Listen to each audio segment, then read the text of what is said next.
Guys, welcome to be banker. स्वागत है आपका आज की क्लास में। आज के वीडियो में मैं हूं प्रीति मैम और आज मैं लेकर के आ गई हूं आपके लिए एक और नई जबरदस्त वाली क्लास। तो चलिए जान लेते हैं आज हम लोग क्या पढ़ने वाले हैं। आज पढ़ने वाले हैं अंग्रेजी बोलने के लिए सबसे जरूरी शब्द। जी हाँ, अंग्रेजी वाकई अगर बोलना चाहते हैं, बहुत ज्यादा सीरियस हैं, तो ये सारे शब्द आपको कंठस्थ होने चाहिए। यानी कि ये सारे के सारे शब्द आपको बिल्कुल रटे हुए होने चाहिए। इनका मतलब, इनका इस्तेमाल, ये सब कुछ आपको आना चाहिए अगर आप वाकई अंग्रेजी बोलना चाहते हैं तो चलिए बने रहिएगा वीडियो के एंड तक। शुरू करते हैं आज की क्लास। उसके पहले अगर चैनल पर नए हैं तो जल्दी से कर लीजिए चैनल को सब्सक्राइब करते वक्त बेल आइकॉन दबाना बिल्कुल मत भूलिएगा, ताकि जब भी कोई हमारी नई क्लास आए सबसे पहले आपको पता लग जाए। आप सीधे सीधे हमसे जुड़ सकते हैं इस व्हाट्सएप नंबर के जरिए हमारी बुक्स, हमारी ई बुक्स, हमारी पेड कोर्सेज के बारे में जानने के लिए। साथ ही साथ ये वाली क्लास और इसके जैसे ढेरों क्लास डायरेक्टली अपने मोबाइल तक पाने के लिए आप कर सकते हैं हमें किसी भी सोशल मीडिया साइट्स पर फॉलो। तो चलिए शुरू करें आज की क्लास। सबसे पहला शब्द है ऑन, ON, ऑन। सबसे पहला शब्द क्या है? ON, on. मतलब क्या होता है? मतलब होता है पर। ऑन का मतलब क्या होता है? पर। लेकिन समझने वाली बात है कि ऑन कब हम लोग इस्तेमाल कर सकते हैं? जब दो चीजों के सरफेस के बीच में कांटेक्ट हो, यानी कि जब कोई चीज सरफेस को टच करे, जब कोई चीज टच करे तब ऑन का इस्तेमाल करेंगे। क्लियर? लेकिन क्लियर कैसे होगा? चलिए एग्जाम्पल के साथ देखते हैं। The book is on the table. Book मेज पर है, यानी कि किताब जो है वो टेबल पर है। आसान भाषा में समझते हैं, किताब जो है वो टेबल पर है। अब किताब जब टेबल पर है तो किताब क्या टेबल को टच कर रही है? बिल्कुल कर रही है। यानी कि किताब जो है वो टेबल के सरफेस को टच कर रही है। इसी वजह से the book is on the table हो जाता है। क्लियर है? The book is on the table. Clear on का यूजेज? चलिए बढ़ते हैं आगे, अगला शब्द देख लेते हैं। अगला है ओवर। ओवर का मतलब क्या होता है? ओवर का मतलब होता है ऊपर या के ऊपर। ऊपर या के ऊपर। तो यहाँ पे ओवर क्यों इस्तेमाल हो रहा है? ओवर इसलिए इस्तेमाल हो रहा है, ओवर तब इस्तेमाल होगा जब कोई चीज टच ना करे। जी हाँ, जब कोई चीज सरफेस को टच ना करे। चलिए एग्जाम्पल से बेहतर समझते हैं। The fan is over my head. पंखा मेरे सिर के ऊपर है। बात किसकी कर रहे हैं? सिर की कर रहे हैं और पंखे की कर रहे हैं। पर क्या दोनों के बीच में कोई संबंध है? नहीं, दोनों एक दूसरे को टच नहीं कर रहा है। The fan is over my head, इसीलिए ओवर का इस्तेमाल यहाँ पे हुआ है। पंखा मेरे सिर के ऊपर है। The fan is over my head.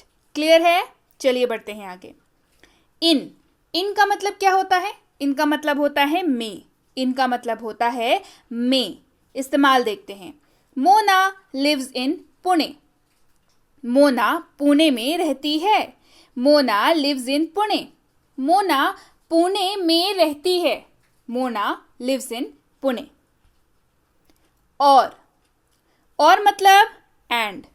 और का मतलब एंड। इस्तेमाल देखते हैं। Mobile and computer. मोबाइल और कंप्यूटर। Mobile and computer. मतलब होता है एक। मतलब होता है एक। इस्तेमाल देखते हैं। A cup of coffee. एक cup coffee. A cup of coffee.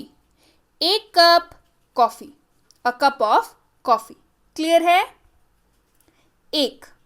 इसको वन भी कह सकते हैं। जी हाँ, वन का मतलब भी तो एक ही होता है ना। चलिए एग्जाम्पल देखते हैं। 1 कप ऑफ कॉफी, यानी कि एक कप कॉफी। अब समझने वाली बात यह है कि ए का मतलब भी एक होता है, 1 का मतलब भी एक होता है, और कप ऑफ कॉफी का मतलब एक कप कॉफी, 1 कप कॉफी का मतलब एक कप कॉफी। तो फर्क क्या है दोनों में? फर्क यहाँ पे ये है कि ए जो है वो अल्फाबेट है और 1 जो है वो न्यूमेरिकल्स को डिनोट करता है, यानी कि नंबर को दर्शाता है। जैसे अ कप ऑफ कॉफी का मतलब होता है एक कप कॉफी, लेकिन अगर मैं बोलूं 2 कप कॉफी तो क्या तब भी मतलब यही रहेगा? तब क्या हो जाएगा? 2 कप कॉफी। मतलब 1, 2, 3 नंबर्स हैं वो बदल रहे हैं, लेकिन अ जो है वो स्थिर है। That is a cup of coffee, मतलब एक कप कॉफी। बेसिक सा डिफरेंस है, बहुत छोटा सा डिफरेंस है, कंफ्यूज मत होइएगा, एकदम बहुत आम सा डिफरेंस है ना? तो बस इसको याद रखिएगा। चलिए बढ़ते हैं आगे।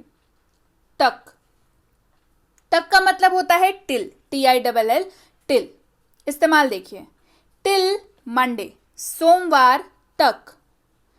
टिल मंडे यानी कि सोमवार तक। तक का एक और शब्द इस्तेमाल होता है अंग्रेजी में जो होता है अप टू। अप टू इस्तेमाल देखिए, अप टू 50% यानी कि 50% तक। अप टू 50%, 50% तक। तो ये शब्द आपको कहाँ दिखता है? दिखता है आपको, ये आपको मार्केट में दिखता है ना? कब दिखता है? बड़े बड़े मॉल्स में, शोरूम्स में सेल लगी हुई रहती है। 50% off, up to 50% off, up to 70% off, मतलब 70% तक, 50% तक छूट, है ना? चलिए बढ़ते हैं आगे। है मतलब होता है इज। है का मतलब क्या होता है? है का मतलब होता है इज। चलिए इस्तेमाल देखिए। माई नेम इज प्रीति, मेरा नाम प्रीति है। माई नेम इज प्रीति, मेरा नाम प्रीति है। My name is Preeti. Clear है? यू, यू का मतलब होता है तुम, आप, तुम सब या आप सब। इन सब जगहों पे यू का इस्तेमाल आप आराम से कर सकते हैं। चलिए इस्तेमाल देखें। यू आर स्टडिंग, आप पढ़ रहे हैं या तुम पढ़ रहे हो। आप पढ़ रहे हैं या तुम पढ़ रहे हो। You are studying. क्लियर? की यानी कि दैट, की यानी कि दैट। इस्तेमाल देखिए। I want to say that, मैं ये कहना चाहता हूं कि। जब हम लोग पॉज लेते हैं की बोल करके, तब हम लोग दैट का इस्तेमाल करते हैं।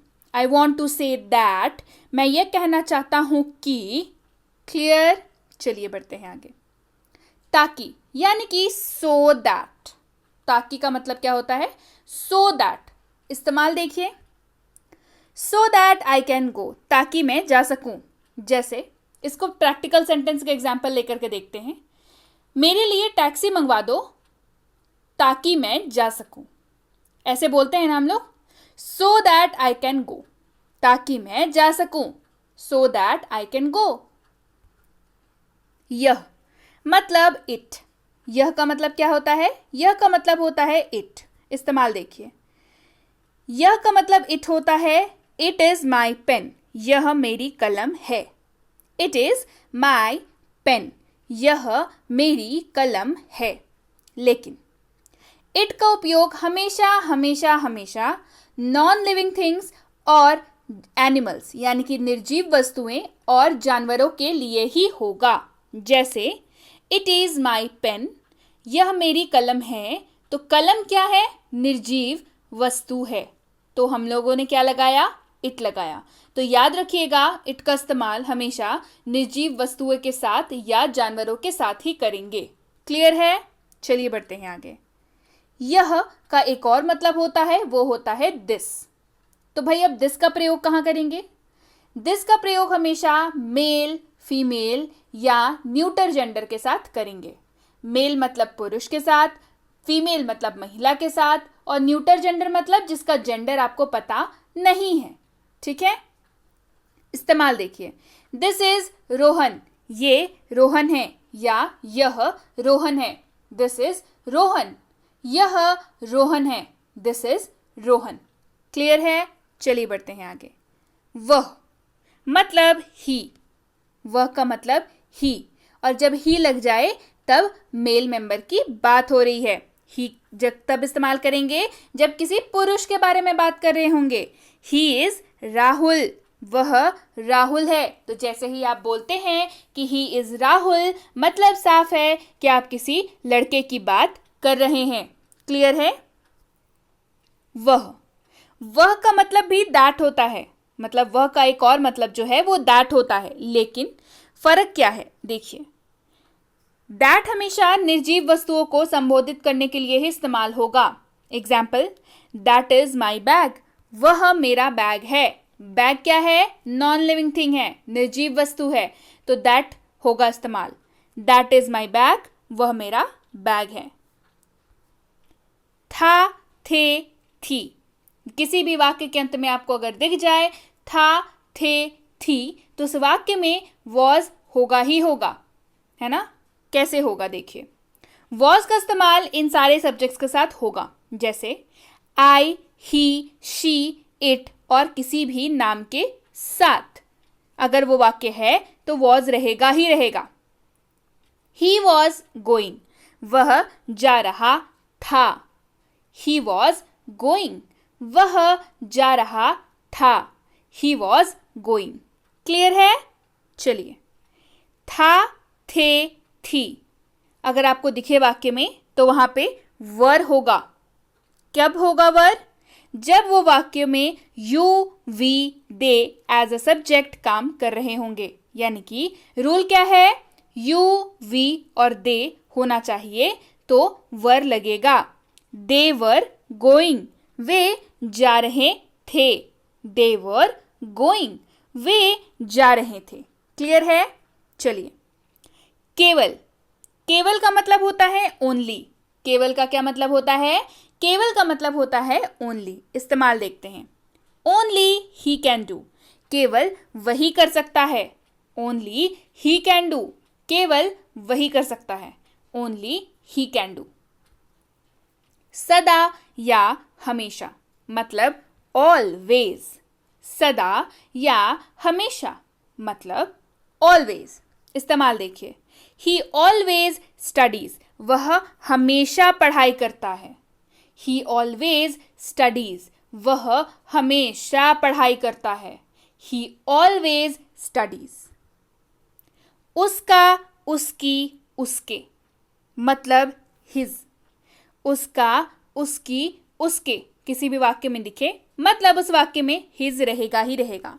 लेकिन एक बात और ध्यान देने वाली है कि हिज का इस्तेमाल सिर्फ और सिर्फ मेल मेंबर्स के लिए ही होगा, यानी कि लड़के के लिए होगा, पुरुष के लिए होगा, आदमी के लिए होगा, मेल मेंबर के लिए होगा। ठीक है?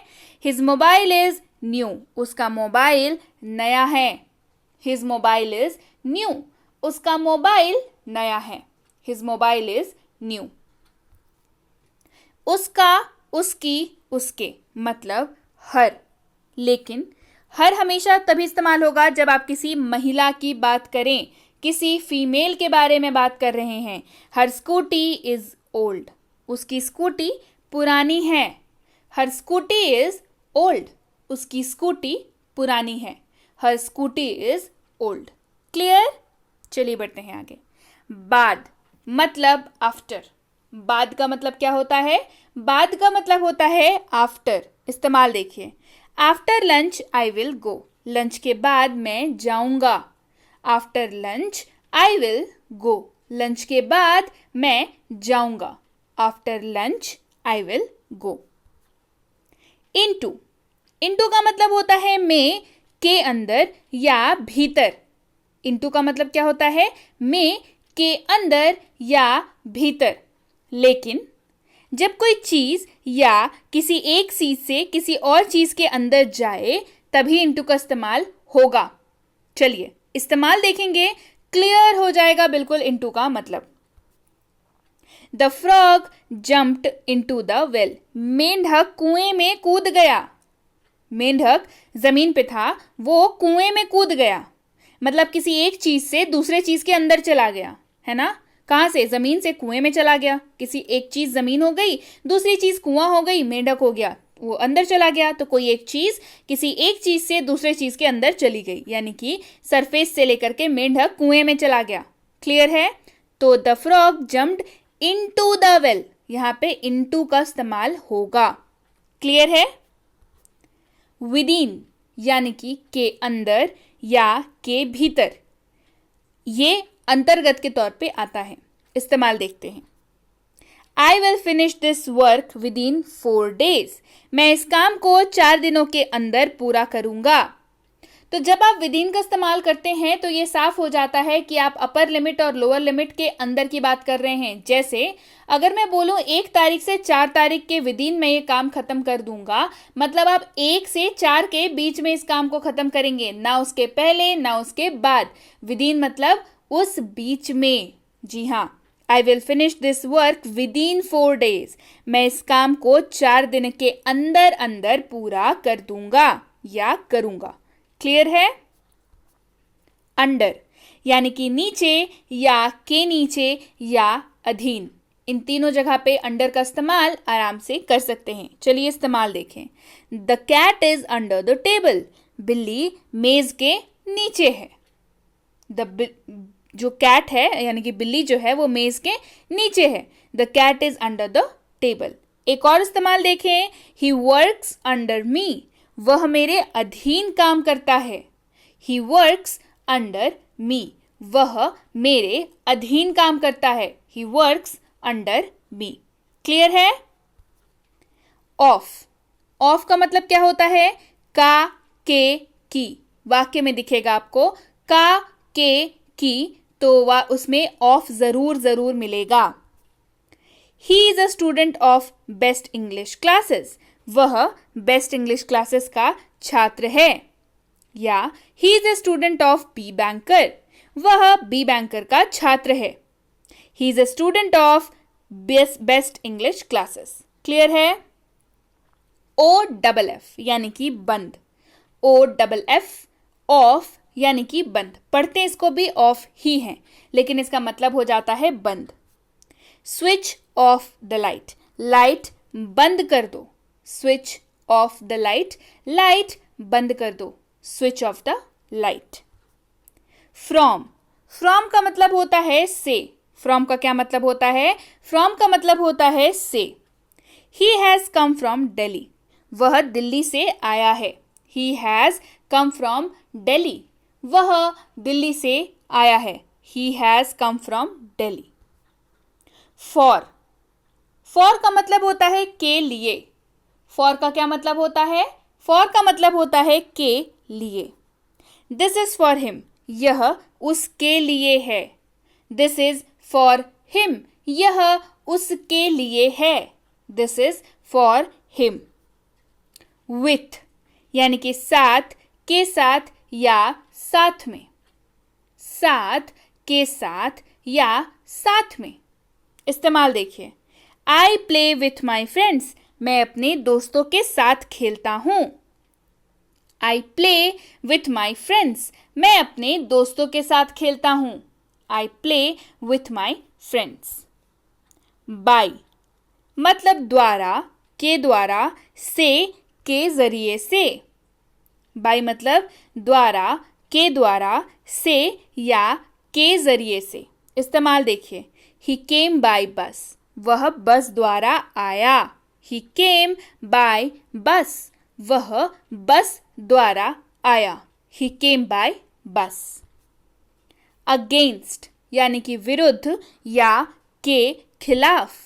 अगेंस्ट मतलब विरुद्ध या के खिलाफ। इस्तेमाल देखिए। He always complains against me, वह हमेशा मेरे विरुद्ध शिकायत करता है। He always complains against me, वह हमेशा मेरे विरुद्ध शिकायत करता है। He always complains against me. चलिए बढ़ते हैं आगे। अबाउट यानी कि बारे में या के बारे में। अबाउट मतलब बारे में या के बारे में। इस्तेमाल देखिए। Tell me about your city, मुझे अपने शहर के बारे में बताओ। Tell me about your city, मुझे अपने शहर के बारे में बताओ। Tell me about your city. चलिए बढ़ते हैं आगे। एट मतलब पर। एट मतलब पर। इस्तेमाल देखिए। ही इज एट होम, वह घर पर है। ही इज एट होम, वह घर पर है। He is at home. As मतलब जैसा। एज मतलब जैसा। इस्तेमाल देखते हैं। डू एज आई से, जैसा मैं कहता हूं करो। डू एज आई से, जैसा मैं कहता हूं करो। आर, आर का मतलब होता है हैं। आर का मतलब क्या होता है? हैं। वी आर स्टूडेंट्स, हम विद्यार्थी हैं। वी आर स्टूडेंट्स, हम विद्यार्थी हैं। We are students. Be, be का मतलब होता है हो या होना। बी का मतलब होता है हो या होना। इस्तेमाल देखिए। इट कैन बी, यह हो सकता है। इट कैन बी, यह हो सकता है। It can be. To, to का मतलब होता है से, टू का मतलब होता है से। इस्तेमाल देखते हैं। मंडे टू फ्राइडे, सोमवार से शुक्रवार। मंडे टू फ्राइडे, सोमवार से शुक्रवार। Monday to Friday. I, I का मतलब मैं, आई का मतलब मैं। इस्तेमाल देखिए। आई एम ए स्टूडेंट, मैं एक छात्र हूं। आई एम अ स्टूडेंट, मैं एक छात्र हूं। I am a student. It मतलब यह, इट मतलब यह। इस्तेमाल देखिए। इट इज माई पेन, यह मेरी कलम है। इट इज माई पेन, यह मेरी कलम है। It is my pen. You मतलब तुम या आप, यू मतलब तुम या आप। यू कैन गो, आप जा सकते हैं या तुम जा सकते हो। दोनों ही वाक्यों का अनुवाद सेम होगा, you can go. You can go, आप जा सकते हैं या तुम जा सकते हो। You can go. दे मतलब वे या उन्होंने, दे मतलब वे या उन्होंने। दे डिड इट, उन्होंने ये कर दिया। दे डिड इट, उन्होंने ये कर दिया। They did it. फ्रॉम मतलब से, फ्रॉम मतलब से। इस्तेमाल देखते हैं। आई एम फ्रॉम पुणे, मैं पूना से हूँ।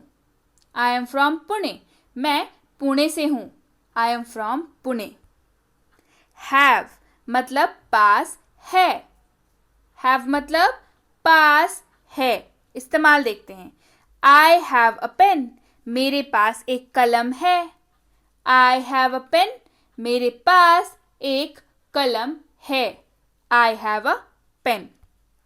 बाय मतलब द्वारा, बाय मतलब द्वारा। गो बाय ट्रेन, ट्रेन द्वारा जाओ या ट्रेन से जाओ। ट्रेन द्वारा जाओ या ट्रेन से जाओ। क्लियर है? तो देखिए यहाँ पे इनडायरेक्टली जो द्वारा है वो छुपा हुआ है इस वाक्य में। ट्रेन से जाओ या ट्रेन द्वारा जाओ। क्लियर? चलिए बढ़ते हैं आगे। हैड मतलब पास था, हैड मतलब पास था। दे हैड अ कार, उनके पास एक कार थी। दे हैड अ कार, उनके पास एक कार थी। They had a car. Not मतलब नहीं, नॉट मतलब नहीं। इस्तेमाल देखिए। I do not like coffee, मुझे कॉफी पसंद नहीं है। I do not like coffee, मुझे कॉफी पसंद नहीं है। I do not like coffee.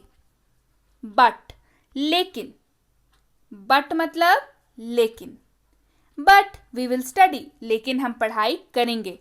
But we will study, लेकिन हम पढ़ाई करेंगे या लेकिन हम अध्ययन करेंगे। क्लियर है? But we will study. We यानी कि हम या हम लोग। वी मतलब हम या हम लोग। इस्तेमाल देखिए। वी आर स्टडिंग, हम पढ़ाई कर रहे हैं या हम अध्ययन कर रहे हैं। हम पढ़ाई कर रहे हैं या हम अध्ययन कर रहे हैं। क्लियर है? We are studying. So yes guys, ये थी आज की क्लास। कैसी लगी आज की क्लास मुझे कमेंट करके ज़रूर बताइए। क्लास पसंद आई है तो मुझे इस वीडियो को लाइक कर दीजिए, मुझे बताइए कमेंट करके। इस क्लास को लाइक कर दीजिए और शेयर कर दीजिए उन सब तक जिनको भी ये क्लास चाहिए। इसके साथ ही अगर आपने अभी तक ये 6.5 घंटे वाली कोर्स नहीं देखी है, यानी कि स्पीक इंग्लिश इन 6.5 आवर्स की कोर्स नहीं देखी है, तो इसके लिए व्हाट्सएप कर सकते हैं आप इस नंबर पर। अब व्हाट्सएप क्या करना है? व्हाट्सएप करना है कि मुझे 6.5 घंटे वाली कोर्स चाहिए। इसी कोर्स के ऊपर बेस्ड ई बुक की फ्री सैंपल भी आपको मिल सकती है। करना क्या है? ज़्यादा कुछ नहीं, बस व्हाट्सएप कर देना है कि हमें ई कोर्स चाहिए और ई सैंपल बुक भी चाहिए। क्लियर है? चलिए, इसके साथ ही अगर आप हमसे जुड़ना चाहते हैं हमारे premium WhatsApp spoken English course में, तो इसकी इंक्वायरी आप इस नंबर पर कर सकते हैं। अब इंक्वायरी किस बात की करनी है? इंक्वायरी इस बात की करनी है कि कोर्स क्या है, कैसा है, कितने दिनों का है, होमवर्क मिलेगा या नहीं, क्लास नोट्स मिलेंगे या नहीं, कब तक कोर्स कंप्लीट हो जाएगा, और सबसे इंपॉर्टेंट चीज़ कि अगली बैच कब शुरू हो रही है। ये बेसिक इंग्लिश ग्रामर कोर्स यानी कि बेसिक वाला ग्रामर कोर्स जिसमें आपकी ग्रामर की बेसिक्स को क्रिस्टल क्लियर कर दिया जाता है, इसकी इंक्वायरी भी आप इस नंबर पर कर सकते हैं। इंक्वायरी अगेन से इसी बात की करनी है कि अगली बैच कब शुरू हो रही है और ग्रामर की बेसिक्स क्लियर होना कितना ज़रूरी है ये तो हम सबको पता है। तो जल्दी से इंक्वायरी करिए और पता करिए कि आखिर ये कोर्स की अगली बैच कब शुरू हो रही है। अब भाई बच्चों को ग्रामर सिखाना बच्चों का खेल नहीं होता, लेकिन अब ये आसान है क्योंकि basic English grammar for kids लेकर बी बैंकर लेकर क्या है, basic English grammar for kids. इसकी इंक्वायरी भी आप इस नंबर पर कर सकते हैं। वही इस बात की इंक्वायरी करनी है कि अगली बैच कब शुरू हो रही है। बच्चों को इसमें खेल खेल में ग्रामर सिखा दिया जाता है ताकि उन्हें इंग्लिश ग्रामर में कभी भी प्रॉब्लम ना हो। सो जल्दी से इंक्वायरी करिए, पता करिए कब क्लास शुरू हो रही है। और ये है favourite most English grammar and writing for school, यानी कि ग्रामर और राइटिंग दोनों इसमें आपको मिलेगा। राइटिंग मतलब मैसेज राइटिंग, ऐसे writing, debate writing, report writing and what not. आप किसी भी क्लास में पढ़ते हो, आप किसी भी स्कूल में पढ़ते हो, आप किसी भी बोर्ड के स्टूडेंट हो, ये क्लास ये कोर्स बिल्कुल आपके लिए है। तो इसकी इंक्वायरी भी आप इस नंबर पर कर सकते हैं।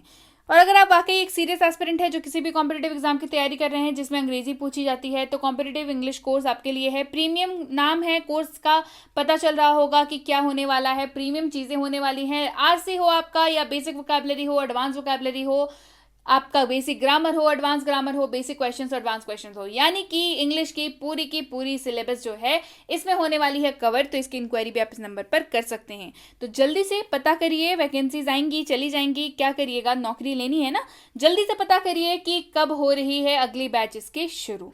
सो इसके साथ ही क्या करना है, आपको इंक्वायरी करते वक्त ध्यान रखना है इस बात का कि कोर्स का नाम लिख करके इंक्वायरी भेजनी है ताकि हमारे प्रतिनिधि आप तक सही समय पर सही जानकारी पहुंचा पाए। जानकारी मिलने में लगभग 12 से 48 घंटों का वक्त लग जाता है, तो कृपया आप प्रतीक्षा करें। अगर आपने मैसेज कर दिया है तो आपको रिप्लाई जरूर मिलेगा, इसके लिए बिल्कुल निश्चिंत हो जाइए, बिल्कुल घबराइए मत, जरूर रिप्लाई मिलेगा।